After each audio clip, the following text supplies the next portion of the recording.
Kwa hiyo nataka kusema usichore michoro sio ya kwako, kwa sababu wewe unachora michoro tu. Umeshakuwa mtu mzima sasa. Umeshakuwa duniani hapa tayari, kila mtu ana pumzi yake. Tayari tunatakiwa tutafute mambo yetu. Usipoteze muda hata kama una miaka miwili. Usipoteze muda wako kinyingi. Mimi miaka miwili tu nilianza kuchora.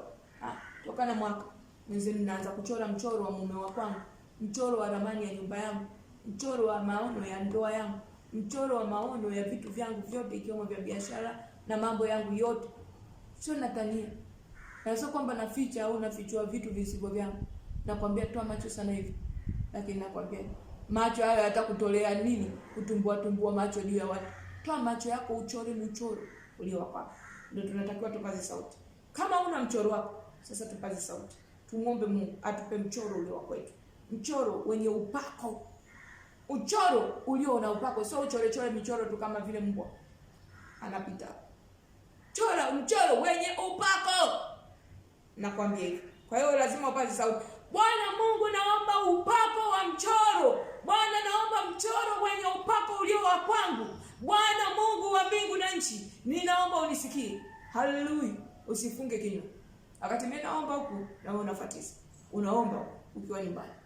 Kimya sio unaniona tu nafanya hivi. Na wewe unakaa unatoa macho. Huku na wewe unaomba. Umeona?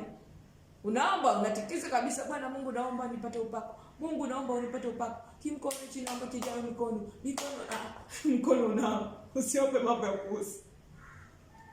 Usiombe mambo ya kuuzi. Wengine naomba mkono kumkona naye. Bwana Mungu naomba upako. Mikononi mwangu nijazwe upako. Upako wa kuchora mchoro ulio wa kwangu. Mchoro wa maisha yangu. Mchoro wa faida yangu. Mchoro wa kanuni zangu. Mchoro wa taratibu zangu. Mchoro wa mapendo ya mapenzi yangu. Mchoro wa mume wa kwangu anayenipenda kweli. Mchoro wa dada ya kwangu anayenipenda kweli. Mchoro wa moyo safi ndani ya mioyo ya watu wangu. Mchoro nichoree Bwana. Nifundishe kuchora, nichore kwa upako. Bwana nipake upako, nichore mchoro wa vazi langu, vazi lililo la kwangu. Mchoro vazi lililo batakwa ya mapenzi yako Mungu uliye hai. Haleluya. Mungu akisikia anasema kuwapi kunani kutanga. Kunani kwenye adresi hii. Sio kutanga wewe uko Manzese. Usitafute adresi sio yako. Alafu Mungu atakagi maadresi sio ya kwako huku unajishaua na Yehova.